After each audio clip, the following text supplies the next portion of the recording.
Tanah Hawa kekuasaan tidak selalu diwariskan lewat mahkota. Kadang ia berpindah lewat cahaya yang tak terlihat, lewat kutukan yang tak pernah tidur, dan lewat perjanjian gaib yang menuntut bayaran. Dari dahi Nabi Adam, cahaya itu mengalir menembus zaman, bercabang menjadi darah para dewa dan darah para raja. Lalu di tengah semua itu, sebuah keris yang belum selesai ditempa, memulai rantai kematian 7 turunan. Dan ketika Wahyu akhirnya pindah rumah dari Majapahit ke Demak, lalu ke Mataram, satu pertanyaan tersisa. Apakah Raja Jawa memerintah karena kehendak langit, atau karena hutang gelap yang tak pernah lunas? Sebelumnya, bantu subscribe, like, dan tulis amin di kolom komentar. Semoga rezekinya lancar. Amin. Awal kisah bukan di istana, bukan di tanah yang diperebutkan, melainkan di saat roh pertama ditiupkan ke dalam jasad Adam. Dalam kesunyian yang lebih tua dari waktu, ada cahaya di dahi manusia pertama, Nur Muhammad, tanda pilihan yang tak bisa dipalsukan. Cahaya itu bukan sekadar sinar. Ia seperti benih, menunggu tanah yang tepat untuk tumbuh. Ketika Adam turun membawa luka rindu pada surga, cahaya itu ikut turun. Ia tidak padam oleh debu dunia. Ia justru mencari jalan, meniti keturunan, melintasi abad yang panjang seperti sungai yang tak pernah kembali ke hulu. Sampailah ia kepada Nabi Sis, putra Adam. Dan di titik itu, takdir mulai bercabang. Sis menerima 2 mustika. Mustika pertama berkilau dengan arah yang sudah dikenal. Garis para nabi, jalan panjang yang kelak berujung pada kelahiran Rasulullah di tanah Arab. Namun mustika kedua memancarkan misteri yang berbeda, seperti pintu yang tidak dibuka untuk semua orang. Pintu itu tidak mengarah ke padang pasir, ia mengarah ke timur, ke matahari terbit, ke wilayah yang kelak disebut Jawa Tanah Subur, yang sekaligus liar. Dari mustika 2, lahirlah seorang pengembara bernama Sayyid Anwar. Namanya membawa jejak darah suci, tetapi jalannya tidak lurus. Ia gelisah, seperti bara yang tak menemukan tungku. Ia merasa dunia terlalu sempit untuk menampung pertanyaan di kepalanya. Jika yang lain mencari kebenaran lewat kitab dan garis nasab, Anwar memilih menguji semesta itu sendiri. Ia berjalan menjauh, menyeberang lebih jauh dari batas peta. Dalam perjalanan, ia mendengar bisik tentang air kehidupan, sumber yang konon bisa mengubah batas manusia. Anwar menolak rasa takut. Ia meneguknya, dan sejak itu, sesuatu dalam dirinya berubah. Kesaktian tidak datang seperti hadiah, ia datang seperti beban. Darahnya menjadi pekat, langkahnya menjadi panjang, dan usianya seperti menolak dihitung. Disinilah rahasia pertama bersembunyi. Cahaya pilihan tidak selalu turun ke jalur yang terang. Kadang, ia masuk ke lorong yang gelap, lalu menumbuhkan garis yang kelak memahat nasib sebuah pulau. Sebab dari percabangan kecil itulah, tradisi kenabian dan tradisi kedewataan akan bertemu, saling menuntut, saling memakan, lalu melahirkan roja-roja Jawa yang dipercaya tak hanya memegang tanah, tetapi juga memegang urat halus jagat raya. Sayyid Anwar tidak mencari takhta, ia mencari alasan mengapa ia ada. Pertanyaan itu menempel di tengkuknya, membuatnya terus berjalan meski kaki berdarah. Ia menatap matahari terbit dan merasa seolah timur menyimpan jawaban yang tidak diberikan barat. Maka ia berbelok, mengabaikan jalur yang dianggap suci oleh banyak orang, memilih jalannya sendiri, jalan sunyi yang menuntut nyali. Di tanah-tanah jauh, ia belajar bahwa kesaktian bukan sekadar kemampuan. Ia adalah perubahan cara memandang hidup. Ia mendengar tentang air kehidupan bukan air biasa, melainkan sesuatu yang konon menyerap denyut semesta. Ia menemukannya setelah laku yang panjang, lalu meneguknya tanpa ragu. Seketika, ia seperti terlepas dari tali yang mengikat manusia pada waktu. Sejak itu, ia disebut Hang Nur Cahya. Bukan karena ia bersinar di mata semua orang, melainkan karena keberadaannya terasa seperti lampu di ruang gelap, menakutkan sekaligus memikat. Darahnya menetes dalam perjalanan, dan tiap tetes terasa semakin pekat seolah dunia sendiri menitipkan energi ke tubuhnya. Dari Hang Nur Cahya, lahirlah rantai yang makin menjauh dari batas manusia.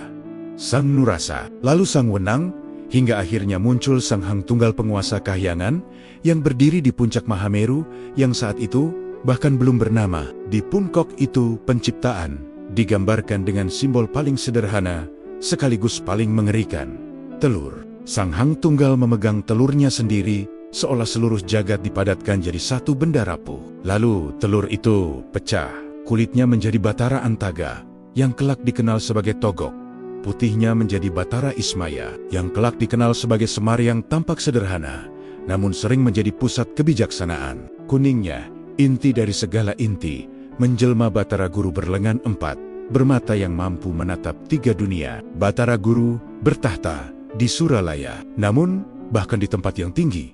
Ada rasa kurang, kahyangan hanya tempat mengawasi. Drama sesungguhnya harus terjadi di bumi. Maka Batara Guru menunduk, memandang sebuah pulau panjang yang masih terombang-ambing, belum dipaku ke dasar bumi. Pulau itu bernama Jawa Subur. Liar, hutannya lebat, seolah menyimpan 1000 jin dan 1000 perih. Di titik ini, rahasia terlarang para raja Jawa mulai berdenyut. Sebab ketika cahaya kenabian bercabang menjadi darah kedewataan, yang lahir bukan sekadar legenda. Yang lahir adalah klaim bahwa kelak raja di Jawa harus mampu memegang 2 warisan sekaligus, darah Adam dan darah dewa, agar tanah yang liar itu mau tunduk. Batara Guru tidak turun ke bumi sebagai tamu. Ia turun sebagai pengatur. Ia tahu Jawa tidak akan tenang jika dibiarkan berguncang di lautan luas. Pulau itu seperti hewan liar, kuat, subur, tetapi tak mau diikat. Maka ia mengeluarkan titah yang mengguncang kahyangan. Mahameru harus dipindahkan, dipakukan ke pulau itu agar hawa diam. Para dewa bergerak, menancapkan gunung dari India ke tanah Jawa. Ketika Mahameru berdiri, pulau itu berhenti mengamuk. Tanah yang sebelumnya seperti kapal di ombak, kini menjadi tempat yang bisa dibangun. Namun ketenangan itu hanya permukaan. Batara Guru melihat masalah yang lebih halus. Tanah ini membutuhkan raja. Bukan sembarang raja, melainkan raja yang memiliki legitimasi ganda dengan darah, yang mampu berbicara kepada langit dan bumi. Maka Batara Brahma, Dewa Api, diturunkan. Ia menyamar menjadi manusia, menabur benih di bumi Jawa. Disinilah garis raja pertama dimulai, bukan dengan mahkota emas, melainkan dengan penyamaran. Karena sejak awal, kekuasaan di Jawa dibalut kabut. Sulit dibedakan mana kehendak langit, mana ambisi manusia. Di kerajaan Giling Wesi, kisah manusia pecah seperti telur. Watu Gunung, raja yang gagah, jatuh pada dosa paling memalukan, menikahi ibunya sendiri tanpa sadar. Dosa itu bukan hanya tragedi keluarga. Ia menjadi penanda bahwa tahta bisa membuat mata manusia buta. Langit tidak menunggu lama, para dewa menghancurkannya. Seperti menegur seluruh tanah Jawa.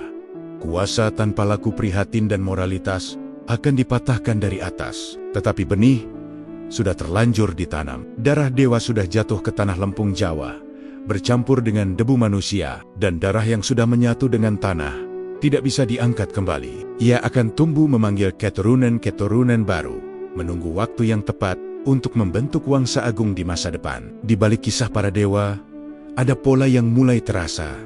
Setiap kali kekuasaan muncul, selalu ada tanda, cahaya, wahyu, atau firasat yang membuat orang-orang percaya bahwa pemiliknya memang ditunjuk. Tapi bersamaan dengan itu, selalu ada harga yang mengintai, sebab tanda langit sering datang bersama bayang-bayang kutuk. Jawa kini bukan lagi pulau yang liar tanpa paku. Ia sudah dipaku oleh Mahameru. Namun paku itu juga menancapkan satu hal lain.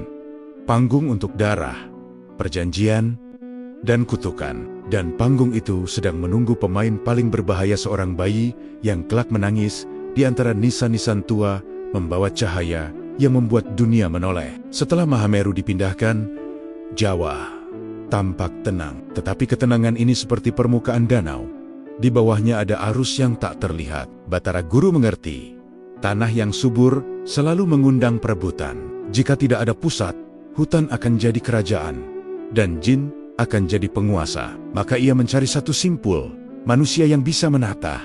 Batara Brahma turun lagi sebagai benih. Ia tidak memulai dari istana megah. Ia menyalakan api dari rahim-rahim manusia, menaruh garis keturunan di tempat yang paling tak terduga. Karena kerajaan yang kokoh tidak selalu lahir dari kemewahan. Kadang ia lahir dari ketakutan dan lapar. Zaman bergeser. Jawa mengalami gelap dan terang silih berganti. Kerajaan-kerajaan di timur seperti Jenggala dan Kediri berjalan dengan pedang sebagai penentu. Di tengah kelabu itu, takdir menenun jaringnya di sebuah desa kecil bernama Pangkur. Di sana, seorang perempuan desa, Ken Endok, mengandung benih yang tak biasa. Ketika bayi itu lahir, ia tidak disambut gamelan. Ia dibuang di kuburan, menangis di antara nisan-nisan tua. Seolah-olah dunia menolaknya sejak awal. Tetapi, cahaya memancar dari tubuhnya, cahaya yang terlalu terang untuk dibiarkan mati. Seorang pencuri bernama Lembong menemukan bayi itu. Ia mungkin datang untuk mencuri, tetapi yang ia bawa pulang adalah takdir. Bayi itu dinamai Ken Arok. Ia tumbuh tidak dengan etika istana, melainkan dengan kerasnya jalan. Ia menjadi berandal, perampok, dan buronan. Namun pada Ken Arok, kejahatan bukan hanya kebiasaan. Ia seperti gejala dari sesuatu yang lebih besar, api dalam darah yang ingin melompat ke takhta. Di antara semua kekacauan, muncul sosok yang membaca dunia bukan dengan mata biasa. Loh gawe, seorang Brahmana dari tanah seberang. Ia melihat Ken Arok bukan sebagai penjahat. Ia melihat bayangan Batara Guru dalam wujud manusia. Maka ia mengucapkan kalimat yang merubah arah Jawa. Ikutlah bersamaku. Kelak engkau akan menggenggam tanah ini. Ken Arok dibawa ke Tumapel, mengabdi pada Tunggul Ametung. Di sana, untuk pertama kalinya, ia menyaksikan bentuk kekuasaan yang rapi. Kereta, pasukan, aturan, tetapi rapi bukan berarti suci. Tumapel adalah tempat di mana ambisi bisa berpakaian sopan dan pengkhianatan bisa berjalan di bawah payung. Ken Arok masih abdi rendahan sampai suatu sore di Taman Boboji membuka pintu yang tidak bisa ditutup kembali. Ia melihat Ken Dedes dan melihat sesuatu yang lebih dari tubuh. Cahaya yang menyilaukan memancar dari rahimnya. Cahaya itu bukan sekadar pesona, itu seperti cap wahyu. Tanda yang membuat siapapun yang memahaminya kehilangan kendali. Disitulah rahasia terlarang para raja Jawa mulai berbicara jelas. Bukan hanya darah yang menentukan raja, tetapi juga wadah tempat wahyu berdiam. Dan Ken Arok baru saja menemukan wadah itu. Cahaya bukan selalu pertanda keselamatan. Kadang, ia hanya lampu yang menunjukkan jurang. Jawa sudah pernah melihat bagaimana kekuasaan bisa membuat manusia buta. Watu Gunung, Raja Gagah di Giling Wesi, terseret ke dalam aib yang memalukan menikahi ibunya sendiri tanpa sadar. Yang membuatnya ngeri bukan hanya dosa, melainkan cara dosa itu terjadi. Ia bukan berniat jahat sejak awal, ia hanya berjalan dalam kabut, dan di kabut itulah takhta sering bekerja. Orang-orang memanggilmu raja, tetapi mereka jarang menunjukkan kebenaran. Saat tabir tersingkap, semuanya terlambat. Para dewa menghukum Watu Gunung, bukan sekadar menghancurkan satu raja, melainkan menulis pelajaran yang keras. Kekuasaan di Jawa harus dijalankan dengan laku prihatin, dengan moralitas, dengan kesadaran bahwa raja bukan pemilik tanah, hanya penjaga. Jika tidak, langit akan turun tangan. Namun, hukuman langit punya efek ganda. Ia menakutkan, tetapi juga menguatkan mitos. Setiap kehancuran besar membuat orang-orang semakin percaya bahwa ada tangan gaib di balik sejarah. Dan kepercayaan itu, jika masuk ke hati manusia yang lapar kuasa, bisa jadi bahan bakar ambisi paling berbahaya. Benih dewa sudah tumpah, darah sudah menyatu dengan tanah, maka tragedi Watu Gunung menjadi semacam pintu. Sesudahnya, semua orang sadar bahwa tahta bukan sekadar kursi, tetapi simpul takdir. Dan simpul itu selalu punya harga. Di Tumapel, Ken Arok mendengar kisah-kisah semacam itu dari bisik para tua. Ia mungkin tertawa di depan orang, tetapi di dalam dada, ia menyimpan catatan. Raja bisa mati bukan hanya oleh pedang, tetapi oleh kesalahan batin. Ia mulai memahami dua hal sekaligus, bahwa moralitas diperlukan, dan bahwa orang yang melanggar moralitas sering lebih cepat sampai ke tahta. Di titik inilah, Jawa tampak seperti panggung dengan dua hukum. Hukum langit yang menuntut kebajikan, dan hukum bumi yang memberi hadiah pada kelicikan. Dan para raja berikutnya akan berjalan di atas tali tipis di antara keduanya. Ken Arok pun berdiri di ambang. Ia sudah melihat cahaya Nareswari pada Ken Dedes. Ia sudah mendengar bisik bahwa siapapun yang memperistrinya akan melahirkan raja-raja Jawa. Ia tahu jalan menuju tahta tidak akan bersih, tetapi ia juga tahu tahta tidak menunggu orang yang terlalu suci untuk melangkah. Maka tragedi lama seperti Watu Gunung bukan lagi sekadar dongeng. Ia menjadi peringatan dan sekaligus tantangan bagi Ken Arok. Jika langit menghukum raja yang jatuh dalam dosa, bisakah ia menipu langit? Atau justru langit yang sejak awal menyiapkan kutukan untuk orang seperti dirinya? Jawaban itu menunggu di bara tungku empuk gandring di logam dingin yang belum selesai, tetapi sudah lapar darah. Ken Arok tumbuh seperti rumput liar, kuat, cepat, dan sulit dikendalikan. Ia tidak lahir dengan selimut sutra, melainkan dengan tanah kuburan sebagai saksi pertama. Tangisnya pernah memantul di antara nisan, dan mungkin sejak itu ia belajar. Dunia tidak memberi belas kasihan.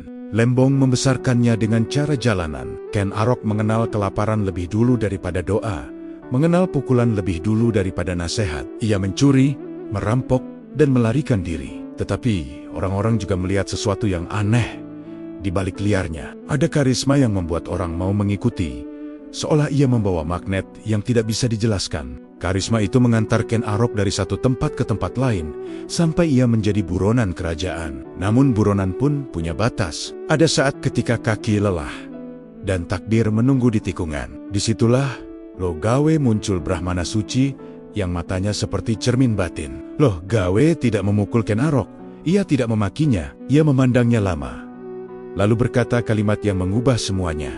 Ikutlah. Ken Arok tidak paham. Ia hanya tahu orang ini berbicara dengan keyakinan yang membuatnya sulit menolak. Maka ia ikut, seperti api yang akhirnya menemukan arah angin. Di Tumapel, Ken Arok menjadi abdi rendahan di bawah Tunggul Ametung. Ia melihat bagaimana kuasa bekerja, suara perintah, pasukan, upeti, dan ketakutan rakyat. Ia juga melihat wajah keras Tunggul Ametung penguasa yang merasa dunia adalah miliknya. Di sini, Ken Arok belajar bahwa takhta sering dihuni oleh orang yang tidak merasa perlu dicintai. Namun pelajaran terbesar datang bukan dari Tunggul Ametung, melainkan dari Ken Dedes. Sore di Taman Boboji menjadi momen yang menancap seperti paku. Angin menyingkap kain jariknya. Bagi mata biasa, itu hanya bagian tubuh. Namun bagi Ken Arok, yang batinnya sudah diasah oleh perjumpaan dengan Loh Gawe, pemandangan itu berubah jadi wahyu. Cahaya menyilaukan memancar dari rahim Ken Dedes. Ken Arok terguncang, bukan oleh nafsu biasa, melainkan oleh keyakinan bahwa ia baru saja melihat kunci. Ia mengejar Loh Gawe, menuntut penjelasan. Sang Brahmana menahan napas, lalu membisikkan sesuatu yang terdengar seperti hukuman dan hadiah sekaligus. Wanita Nareswari, barang siapa memperistrinya, akan menurunkan roja-roja yang menguasai tanah Jawa. Sejak itu, Ken Arok tidak lagi menginginkan harta rampokan. Ia menginginkan legitimasi. Menginginkan jalur yang membuatnya tidak bisa ditolak. Dan jika jalur itu lewat rahim seorang wanita, maka ia akan mengambilnya dengan cara apapun. Di balik ambisi, ada getar halus yang sering diabaikan. Wahyu tidak hanya memberi hak, ia juga memanggil harga. Ken Arok belum tahu bentuk harga itu, tetapi ia akan segera menemuinya di besi panas, di kutukan seorang empu, dan di keris yang akan menulis sejarah Jawa dengan tinta darah. Sejak melihat cahaya Ken Dedes, Ken Arok seperti hidup dengan mata baru. Istana Tumapel yang dulu tampak besar, kini terasa seperti kandang yang bisa ia buka. Ia mulai membaca orang-orang, menimbang kelemahan, menyusun langkah. Tunggul Ametung bukan lagi tuan, melainkan rintangan. Loh Gawe menjadi penguat keyakinannya. Sang Brahmana tidak mendorong Ken Arok menjadi orang baik. Ia mendorongnya menjadi orang yang ditakdirkan. Dan kata ditakdirkan seringkali membuat manusia merasa bebas dari rasa bersalah. Jika langit sudah memilih, maka darah dianggap wajar. Ken Arok memahami, jalan ke tahta tidak cukup dengan keberanian. Ia butuh senjata yang bisa memotong kekebalan. Ia mendatangi Empu Gandring, pandai besi sakti. Suara tungku seperti napas raksasa. Bara merah menyala, memantulkan bayangan Ken Arok yang gelisah. Ia memesan keris yang mampu membunuh penguasa kebal senjata. Ia menuntut 5 bulan. Empu Gandring menggeleng. Keris bertuah butuh setahun, tempa, mantra, laku, dan kesabaran. Tetapi kesabaran bukan sifat Ken Arok. Ia bukan orang yang menunggu pintu dibukakan. Ia orang yang mendobrak. 5 bulan berlalu. Ken Arok datang dan melihat keris belum selesai sarungnya. Baginya, itu bukan proses, itu penghinaan. Amarahnya meledak. Dengan keris itu, ia menusuk Empu Gandring. Darah empu mengalir, bercampur dengan logam yang baru lahir. Dan di tengah sekarat, Empu Gandring tidak sekadar mengutuk. Ia menulis takdir. Engkau akan mati oleh keris ini, dan 7 turunanmu akan mati oleh keris ini. Kutukan itu seperti asap hitam yang menempel di besi. Ken Arok mencibir, tetapi kutukan tidak butuh persetujuan untuk bekerja. Ia hanya butuh waktu. Keris itu kemudian dipakai sebagai alat siasat. Ken Arok meminjamkannya pada Kebo Ijo, orang yang suka pamer. Ketika Tumapel percaya keris itu milik Kebo Ijo, Ken Arok mencurinya kembali. Ia menyelinap ke kamar Tunggul Ametung dan menancapkan logam dingin itu ke dada sang penguasa. Pagi harinya, Kebo Ijo diseret dan dihukum. Ken Arok tampil sebagai penyelamat. Ia menikahi Ken Dedesyang sedang mengandung benih Tunggul Ametung dan mendirikan Singasari. Ia mengambil gelar yang panjang dan agung, seolah gelar bisa menutupi darah yang menetes di belakangnya. Namun ada ironi paling tajam. Ia membangun wangsa dengan keris yang membawa kutukan. Ia merasa memegang takdir. Padahal, takdir sedang memegangnya balik. Dan di sudut gelap istana, kutukan Empu Gandring duduk seperti bayangan. Ia tidak berteriak, ia hanya menunggu saat paling tepat untuk menagih. Wangsa Rajasa berdiri di atas dua hal, cahaya Nareswari dan darah pengkhianatan. Ken Arok mungkin menyebut dirinya raja, tetapi di balik mahkota, ada satu benda yang lebih berkuasa. Keris Empu Gandring. Karena keris itu bukan sekadar senjata, ia adalah perjanjian-perjanjian yang dibuat lewat kesombongan dan dibayar lewat ketakutan. Kutukan tidak bekerja seperti petir, ia bekerja seperti jam pasir. Ia jatuhkan butir demi butir, membuat orang lupa bahwa akhir pasti datang. Di Singasari, orang-orang melihat raja menang negeri tumbuh. Tetapi di bawahnya, garis keturunan mulai saling mencurigai, saling memandang sebagai ancaman. Sebab bila tahta lahir dari pembunuhan, maka penerus juga merasa harus membunuh agar aman. Keris yang sama berpindah tangan, mengajari keluarga itu satu pelajaran, darah bisa menjadi jalan tercepat. Maka kutukan Empu Gandring menagih bukan hanya nyawa, ia menagih watak. Singasari akhirnya runtuh. Jaya Katuang memberontak, istana goyah, dan Wahyu Keprabon Cahaya, hak memerintah seakan keluar dari reruntuhan mencari wadah baru. Pada saat genting itu, muncul Raden Wijaya, pangeran pelarian dengan tekad sekeras baja. Ia membabat hutan tarik, tanah yang disebut angker. Dalam belantara, para pengikut menemukan buah mej, rasanya pahit. Pahit itu seperti pertanda, kerajaan yang lahir di sini akan berdiri lewat kepahitan, lewat siasat yang menuntut pengorbanan. Dari buah pahit itu, lahir nama Majapahit. Raden Wijaya tidak hanya membangun tembok, ia membangun strategi. Ketika pasukan Mongol atau Tartar datang untuk menghukum musuh, ia mengadu mereka, memanfaatkan badai dari seberang laut sebagai pisau. Setelah musuh runtuh, ia mengusir pisau itu kembali ke laut. Majapahit berdiri, bukan sekadar karena kekuatan, melainkan karena kecerdikan membaca waktu. Tetapi rahasia terlarang itu tetap berjalan. Wahyu selalu mencari darah yang tepat. Majapahit menjadi pusat jagat raya. Namun keris dan kutukan dari masa Singasari meninggalkan jejak yang lebih halus. Keyakinan bahwa kekuasaan di Jawa tidak pernah murni politik. Ia selalu bercampur dengan pertanda, mimpi, pusaka, dan restu gaib. Di puncaknya, Majapahit akan dipayungi Hayam Wuruk dan digerakkan oleh Sumpah Palapa. Namun bahkan sebelum itu, bayang-bayang sudah menunggu. Setiap kerajaan yang terlalu besar akan retak oleh manusia di dalamnya sendiri. Maka, kisah ini bergerak seperti ombak naik ke puncak, lalu perlahan menarik diri. Kutukan Empu Gandring mengajarkan satu hukum. Apapun yang dibangun dengan darah, akan selalu dikejar oleh darah. Dan ketika darah mulai menuntut lagi, Jawa akan melihat bahwa Wahyu bisa pindah rumah dari Singasari ke Majapahit, dari Majapahit ke Demak, lalu menuju hutan Mentaok yang dulu dianggap sarang hantu. Kutukan Empu Gandring tidak berhenti pada satu raja. Ia seperti rantai dingin yang melilit generasi. Di Singasari, darah mengalir bukan hanya karena musuh di luar, tetapi karena curiga di dalam. Kerabat memandang kerabat sebagai bayangan yang harus disingkirkan. Tahta menjadi kursi panas yang tak memberi tempat untuk tidur nyenyak. Pada akhirnya Singasari runtuh oleh pemberontakan. Jaya Katuang datang seperti palu, memecah istana, menaburkan abu pada kebanggaan. Namun yang paling penting bukan runtuhnya tembok, melainkan lepasnya sesuatu yang lebih halus. Wahyu Keprabon. Cahaya itu seperti burung yang terbang saat sangkar pecah mencari tempat baru untuk berdiam. Raden Wijaya melarikan diri. Ia bukan pahlawan yang menang di awal. Ia pahlawan yang bertahan saat kalah. Dengan hati yang luka, ia menembus hutan yang disebut Tarik.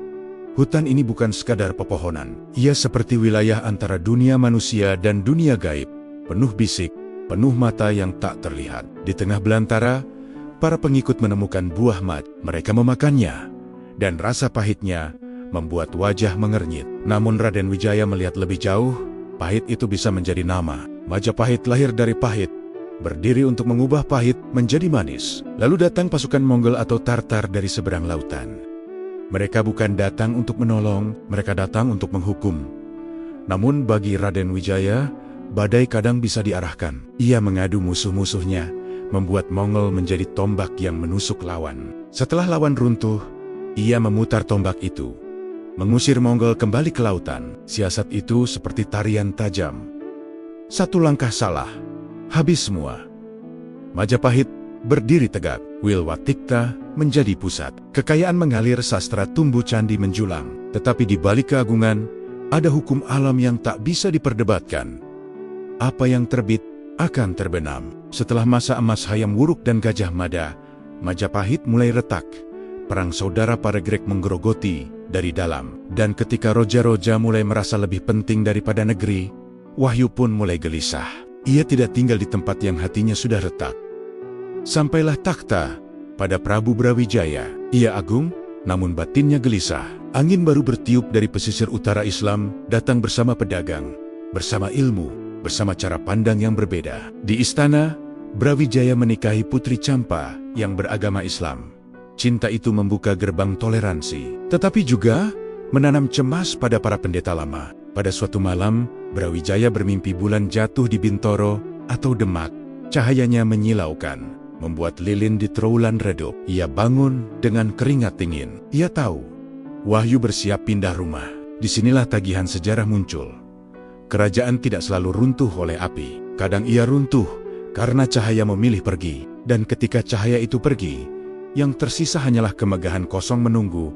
Fajar baru menyingsing dari utara. Majapahit lahir dari pahit, tetapi tumbuh dengan manis siasat. Raden Wijaya mengajari Jawa satu pelajaran.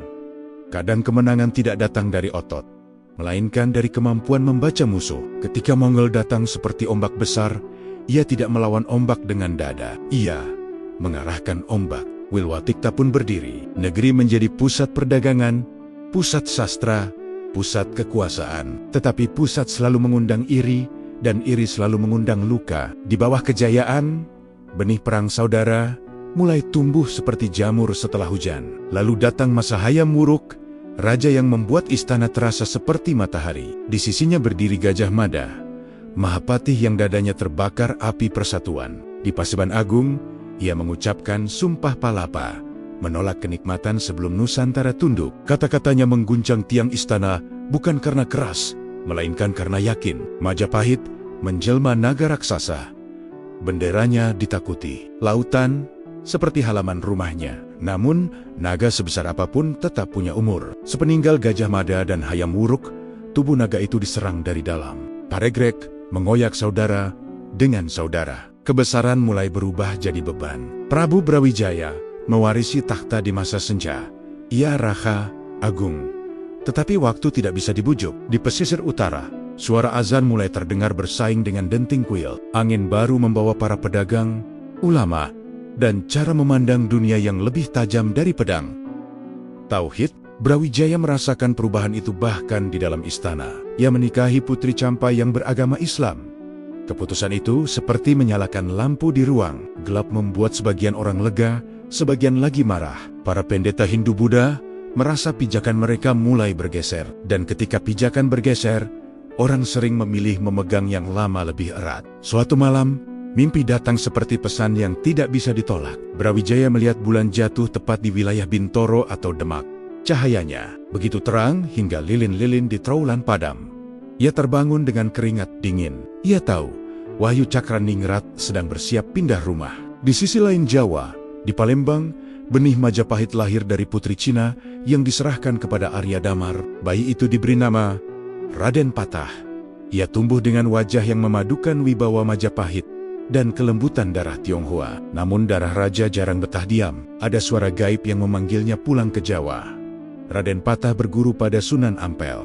Ia menemukan bukan hanya ilmu agama tetapi Tuhan. Ia menjadi jembatan antara masa lama dan masa baru. Sunan Ampel melihat cahaya di dahi pemuda itu seolah mimpi Brawijaya memiliki tubuh. Perjalanan Raden Patah menuju Gelagahwangi terasa seperti langkah menuju takdir. Di hutan rawa yang ilalangnya wangi, ia tidak membangun istana emas. Ia membangun langgar, sawah, dan ajaran. Dari tempat sederhana, cahaya mulai memusat. Dan ketika cahaya memusat, pusat lama Trowulan mulai redup. Sumpah Palapa tidak hanya membesarkan Majapahit, ia membesarkan rasa percaya diri Jawa. Di bawah Hayam Wuruk, dunia terasa luas dan bisa dijangkau. Gajah Mada mengubah mimpi jadi peta. Nusantara ditarik masuk ke dalam satu kehendak, tetapi kehendak besar selalu punya bayang. Saat Gajah Mada dan Hayam Wuruk tiada, peta mulai robek. Para bangsawan berebut arah. Perang Paragreg menggerogoti, membuat saudara menusuk saudara. Istana yang dulu ramai mulai diisi curiga, seolah temboknya mendengar bisik dari setiap sudut. Prabu Brawijaya memerintah di masa seperti itu, masa ketika keagungan tampak di luar, tetapi rapuh di dalam. Dan di luar istana, pesisir utara mulai bernapas dengan irama baru. Islam datang tidak dengan pasukan, melainkan dengan kapal dagang. Dengan pergaulan, dengan ilmu yang membuat orang merasa ringan, sekaligus takut. Brawijaya bermimpi, bulan jatuh ke Bintoro. Mimpi itu seperti ketukan pintu di tengah malam.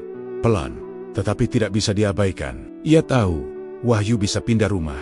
Yang membuatnya getir adalah kenyataan bahwa Wahyu tidak bisa dipaksa tinggal. Ia seperti burung. Semakin dikejar, semakin terbang. Di Palembang, Raden Patah merasakan panggilan pulang. Bersama Raden Kusen, ia menyeberangi lautan. Ia berguru pada Sunan Ampel, lalu menerima petunjuk. Cari hutan ilalang yang wangi, Gelagahwangi, tempat yang akan jadi Demak. Raden Patah membabat rawa, membuka pertanian, membangun langgar. Orang-orang datang bukan karena ditakut-takuti, melainkan karena merasa ada pusat baru yang bersih dari intrik Trowulan. Demak tumbuh seperti fajar pelan, tetapi tak terbendung. Kabar kemajuan itu sampai ke Majapahit. Brawijaya memanggil Raden Patah. Pertemuan ayah dan anak itu dramatis. Raja tua yang mewakili senjakala, pemimpin muda yang membawa panji keyakinan baru. Namun Brawijaya tidak melihat musuh. Ia melihat pewaris. Ia merestui Raden Patah sebagai Adipati Demak. Restu itu tampak seperti belas kasih, tetapi diam-diam adalah penyerahan tongkat estafet. Para punggawa mulai menyeberang. Istana Majapahit makin sunyi, dan di Lanhit mendung berkumpul, seolah alam menahan napas sebelum badai. Badai itu bukan hanya perang. Badai itu adalah perpindahan legitimasi. Ketika Wahyu memilih pergi, tembok setinggi apapun tidak berguna. Dan di titik ini, rahasia terlarang para raja Jawa kembali terasa. Kekuasaan di Jawa bukan hanya soal menang kalah, tetapi soal apakah langit masih mau berbisik. Majapahit sedang menatap senjakalanya. Demak sedang menyiapkan paku bumi. Dan di antara keduanya, takdir menunggu keputusan paling berat. Apakah seorang anak akan menumbangkan ayahnya demi cahaya yang dianggap lebih baru? Tahun 1400 Saka bergema seperti kalimat yang dingin, sirna hilang kertaning bumi. Ramalan itu bukan sekadar kata. Ia seperti bau asap yang sudah tercium sebelum api terlihat. Di lorong-lorong Trowulan, kemegahan terasa seperti kulit kosong. Orang masih berjalan, tetapi langkah mereka tanpa keyakinan. Raden Patah berada dalam dilema yang merobek jiwa. Di satu sisi, darah Majapahit mengalir dalam nadinya. Di sisi lain, para wali menyebut Wahyu sudah bergeser. Dan ketika Wahyu bergeser, Raja Lama bukan lagi pusat. Ia hanya bayangan dari pusat yang pernah ada. Pasukan Demak bergerak tanpa sorak kebencian. Derapnya berat, seolah tiap langkah menimbang dosa. Mereka datang bukan untuk merampas, tetapi untuk mengubah arah zaman. Tetapi apapun alasan hasilnya, sama pusat lama akan tumbang. Di keraton, Prabu Brawijaya duduk tenang. Ia tidak menghunus pedang. Mata batinnya yang tajam melihat pasukan putranya mendekat. Ia sadar zamannya habis. Dewa-dewa tidak lagi berbisik. Maka ia memilih jalan resi, moksa. Seketika raganya lenyap, menyisakan pakaian kebesaran dan takhta yang kosong. Bukan api yang membakar Majapahit, melainkan takdir yang memudar. Bersamaan dengan itu, kilatan Wahyu Cakraningrat melesat seperti komet, jatuh ke Demak. Raden Patah dinobatkan sebagai Sultan pertama. Namun, kesultanan butuh jiwa, bukan hanya tahta. Para wali berkumpul membangun Masjid Agung Demak, paku bumi baru. Pembangunan mendekati batas waktu. 3 saka guru sudah berdiri, 1 masih kosong. Kayu jati utuh tak ditemukan. Kecemasan melanda, sebab masjid bukan sekadar bangunan. Ia simbol legitimasi. Jika gagal, seolah wahyu belum benar-benar menyatu. Sunan Kalijaga datang dengan cara yang membuat orang meremehkan. Ia mengumpulkan tatal, serpihan kayu sisa. Ribuan tatal ditumpuk, diikat, lalu ia bermunajat semalam. Dengan karamah, serpihan-serpihan itu memadat, menyatu menjadi tiang utuh. Saka tatal, tiang dari yang dianggap remeh menjadi penyangga pusat baru. Azan pertama menggema, bulan purnama Demak bersinar, tetapi sejarah tidak pernah berhenti. Justru saat pusat baru berdiri, darah lama mulai menuntut bayaran. Sepeninggal Sultan Trenggana, kecurigaan menggulung, wahyu yang baru saja menetap, tiba-tiba diperebutkan. Di Jipang Panolan, Arya Penangsang menyimpan rahasia kelam pembunuhan ayahnya. Ia membawa keris setan kober pusaka yang seolah dibuat untuk menagih dendam. Dan di titik ini, Demak mulai retak dari dalam. Seperti Majapahit dulu, seolah Jawa mengulang pola, kerajaan besar lahir. Lalu diuji oleh manusia yang tak pernah puas. Kematian Sunan Prawoto membuka pintu neraka di dalam tubuh Demak. Arya Penangsang mengirim rangkut, dan setan kober menuntut darah. Begitu dicabut, Prawoto tewas, istrinya turut tertembus. Keraton gempar, yang mati bukan hanya raja, tetapi rasa aman.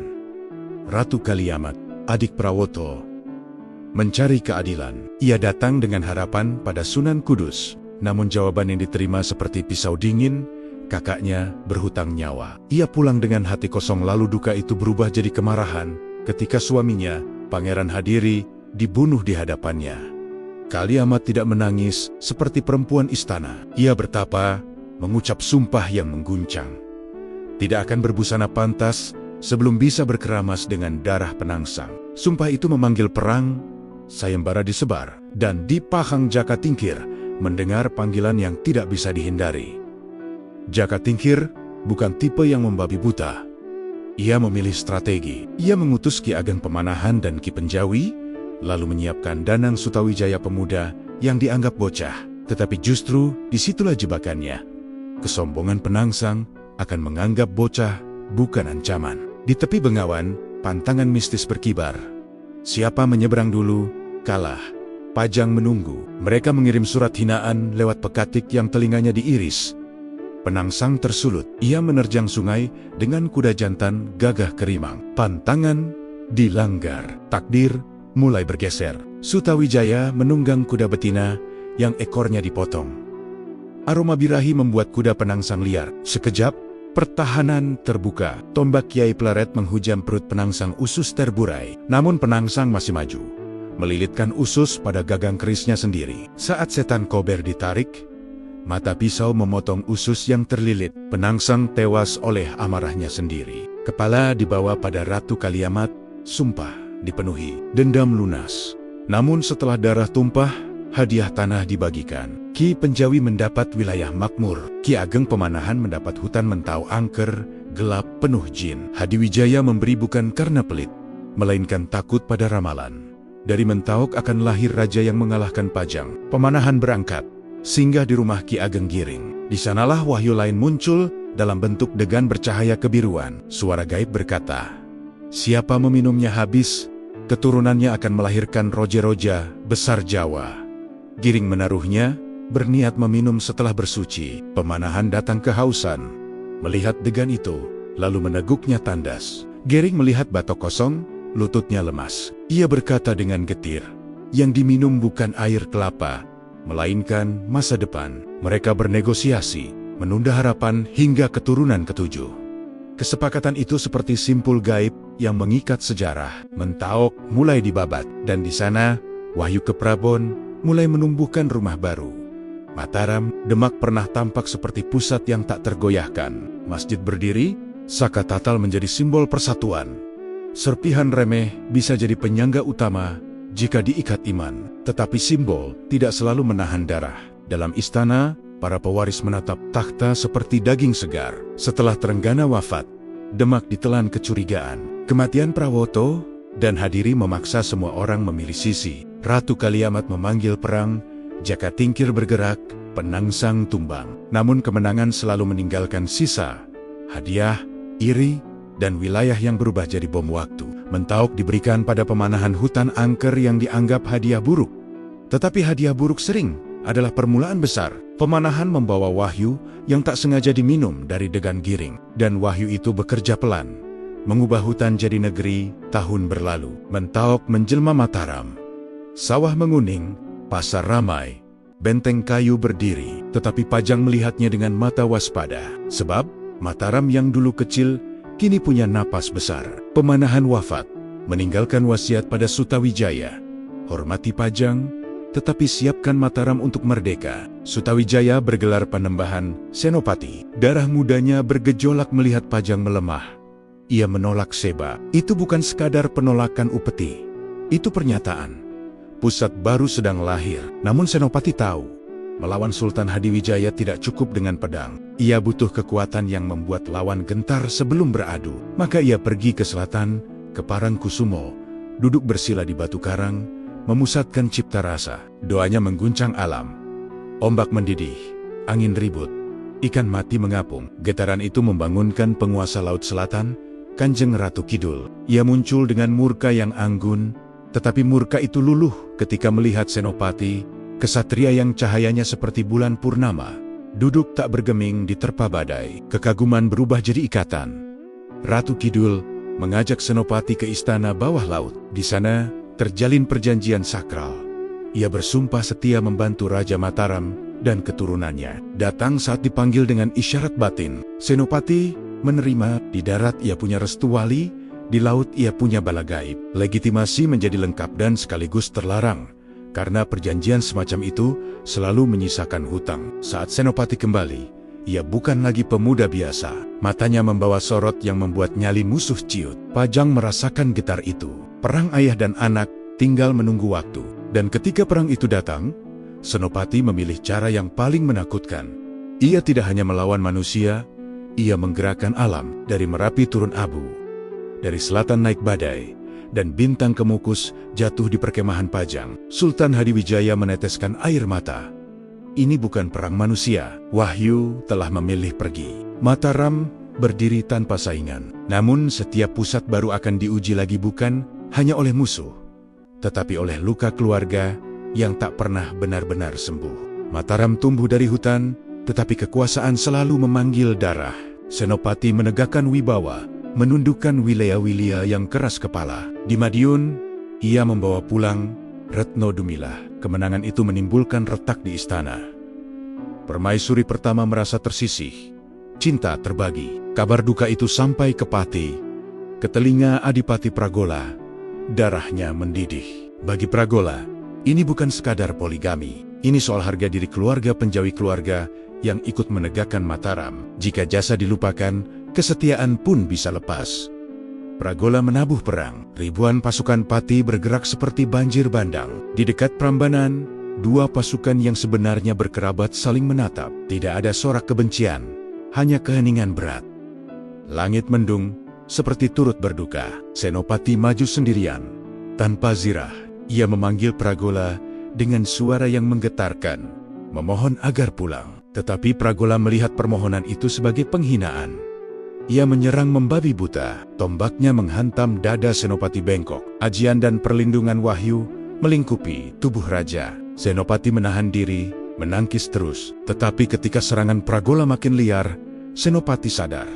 Raja tidak selalu diberi pilihan yang manusiawi. Dengan hati hancur, ia menggores Kiai Pleret pada lengan Pragola. Goresan tipis itu meruntuhkan kesaktian dan mental lawan. Pragola terhenti, menatap langit lalu mengherti, wahyu memang bukan miliknya. Pasukan Pati mundur. Senopati menang, tetapi kemenangan terasa hampa. Ia tidak mengejar. Di punggung kuda, ia menunduk. Air mata jatuh. Ia mulai paham, takhta bukan hanya tentang menaklukkan musuh. Ia tentang menanggung kesepian.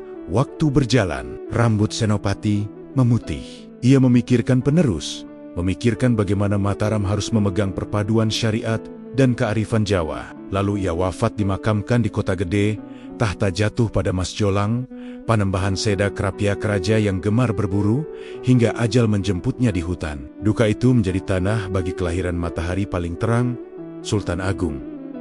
Mas Rangsang naik tahta dengan ambisi Gung Binatoro, menaklukkan Jawa Timur, menundukkan pesisir, menyatukan negeri. Ia memadukan kalender Saka dan Hijriah, menciptakan kalender Jawa, menulis ajaran tentang kuasa dan hikmah.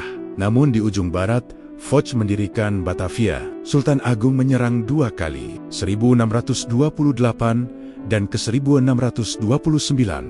Perang besar terjadi, tetapi benteng batu dan pengkhianatan membuat serangan gagal. Meski begitu, ketakutan tertanam, Jawa tidak mudah ditundukkan. Sultan Agung membangun Imogiri, tempat raja-raja beristirahat. Ia seolah ingin menegaskan, hidup boleh terpecah, tetapi kematian akan menyatukan. Ketika ia mangkat, babat seperti mencapai mahkota, tetapi mahkota itu juga menyisakan bisik.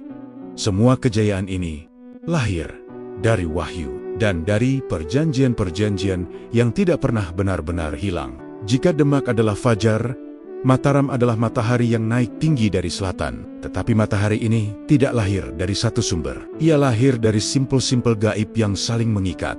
Wahyu degan yang terminum tanpa sengaja, restu para wali, dan perjanjian Laut Selatan yang membuat alam ikut campur dalam perang manusia. Perjanjian Senopati dengan Ratu Kidul bukan cerita hiasan. Ia menjadi cara Jawa memahami legitimasi. Raja bukan hanya pemimpin di darat, tetapi juga punya hubungan dengan dunia halus yang dipercaya menjaga keseimbangan. Karena itu, setiap kemenangan besar terasa seperti mendapat tanda, dan setiap tanda selalu menuntut kesetiaan. Setelah Pajang melepas takhta, Mataram berdiri tanpa saingan nyata. Tetapi, ancaman tidak selalu datang dari luar. Ia datang dari sifat manusia yang tak pernah puas, dari kerabat yang merasa dilupakan, dari rasa sakit yang dipendam. Pemberontakan Pati menunjukkan, kekuasaan bisa membuat keluarga jadi musuh, dan raja sering harus memilih negeri di atas darah sendiri. Dari Senopati hingga Mas Jolang, Mataram melewati masa transisi yang getir. Lalu Sultan Agung datang seperti jawaban dari kerinduan. Raja yang bukan hanya sakti, tetapi juga paham simbol. Ia menyatukan wilayah, menata budaya, memadukan kalender, menulis ajaran. Ia membuat Mataram bukan sekadar kerajaan pedalaman, melainkan pusat legitimasi Jawa. Namun dunia berubah. Orang asing datang membawa perusahaan, meriam, benteng batu. Batavia menjadi duri. Sultan Agung menyerang dengan pasukan kolosal, menempuh jarak jauh, menembus rawa dan hutan.